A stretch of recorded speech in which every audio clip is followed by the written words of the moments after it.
Саламатсызбы? Биздин каналда биринчи жолу болуп жатсаңыз, подписаться баскычын басып коюңуз.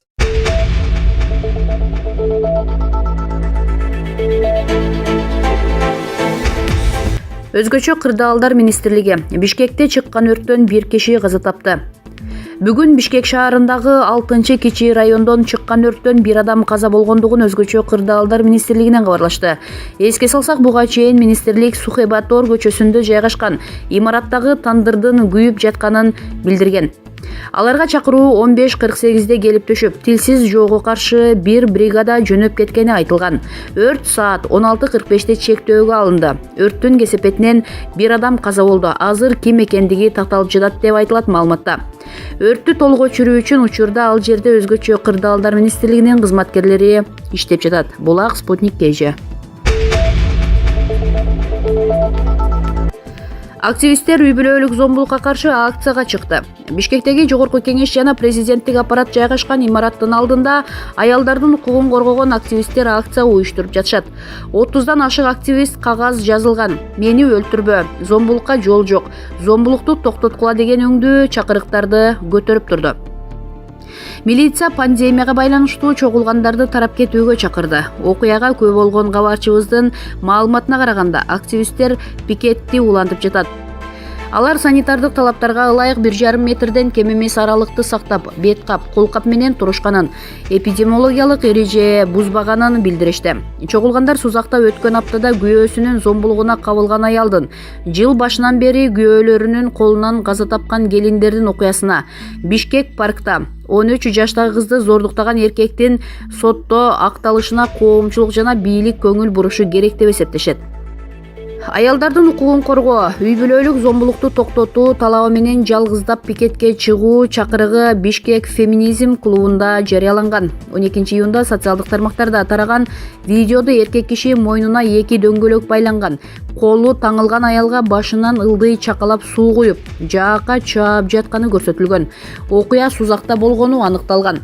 Кийинчерээк 47 жаштагы аял милицияга арыз менен кайрылган. Жалал Абад облустук ички иштер башкармалыгы бул факты боюнча жазык кодексинин уруп, согуп, кыйноо беренеси менен иликтөө иштерин жүргүзүп жатат. Күйөөсү сот чечими менен 15 суткага камалган. Жогорку Кеңештин 4-июнундагы сессиясында депутат Айсулуу Мамашева 1-май райондук сотунун судьясы Айбек Эрнис уулу Бишкек парк соода борборунун дааратканасында 13 жаштагы секелекти зордуктоого шек салган 22 жаштагы жаранды актап койгонун айтып чыккан.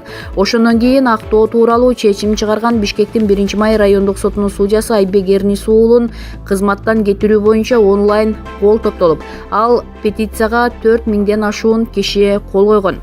Акыйкатчы Токон Мамытов соттор кеңешине караштуу тартип комиссиясына судья Айбек Эрнис уулун, Бишкек шаардык сотунун коллегия мүчөлөрү Замир Алгожоевди, Керезбек Эсекеевди жана Жамиля Сабитованы процессуалдык мыйзам бузууга жол бергени үчүн жоопко тартуу өтүнүчү менен кайрылган.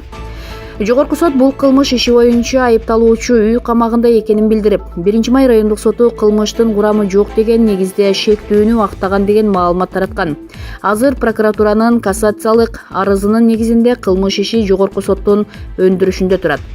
Секелекти зордуктаган деген кишинин үй камагына алынышы боюнча маалымат жана Сузактагы аялын кордогон кишинин видеосу аял укугу, үй-бүлөлүк зомбулук сыяктуу көйгөйлөрдү күн тартибине чыгарды. Ички иштер министрлигинин маалыматында быйыл жыл башынан бери өлкөдө 2019 үй-бүлөлүк зомбулук фактысы катталган. Бул былтыркы жылга салыштырганда 65% арбын. 2019 жылы өлкөдө үй-бүлөдөгү зомбулукка байланыштуу 5000ден ашуун факты катталган. 580 иш сотко чейинки өндүрүшкө алынган. Маалымат булагы Азаттык KG сайты. Кочкордо 2 жаат болуп жайыт талашкандар. Эл чогулган жерге 200дөй милиция барган. Буга чейин социалдык тармактарда Кочкор районунда жайыт талашып, эл чогулуп жатканы кабарланып, видеолору тараган. Нарын облусунун Кочкор районунда жайыт маселеси боюнча чогулган элдин коопсуздугун камсыз кылуу ишине 200дөй милиция кызматкери барды. Бул тууралуу Нарын облустук ички иштер бөлүмүнүн маалымат кызматы кабарлады. Эске салсак, буга чейин социалдык тармактарда Кочкор районунда жайыт талашып, эл чогулуп жатканы кабарланып, видеолору тараган болчу. Видеодо 2 айылдын ортосунда пикир келишпестик жаралганы жатат деп айтылган. Нарын облустук ички иштер бөлүмүнүн маалымат кызматы билдиргендей, 14-июнда Кочкор районундагы Карагужур аймагында жайыт маселесин чечүү үчүн жергиликтүү тургундар чогулушкан. Коомдук тартипке көзөмөл кылуу үчүн жерине 200дөн ашык милиция кызматкери барган. Эч кандай тартип бузуу фактылары болгон жок. Бүгүнкү күндө абал туруктуу деп айтылат маалыматта. Нарында жайыт чыры токтой элек. Буга чейин Нарын районунун тургундары да жайыт талашып, анын видео сүрөттөрү соц тармактарга тараган. Булак Спутник эже.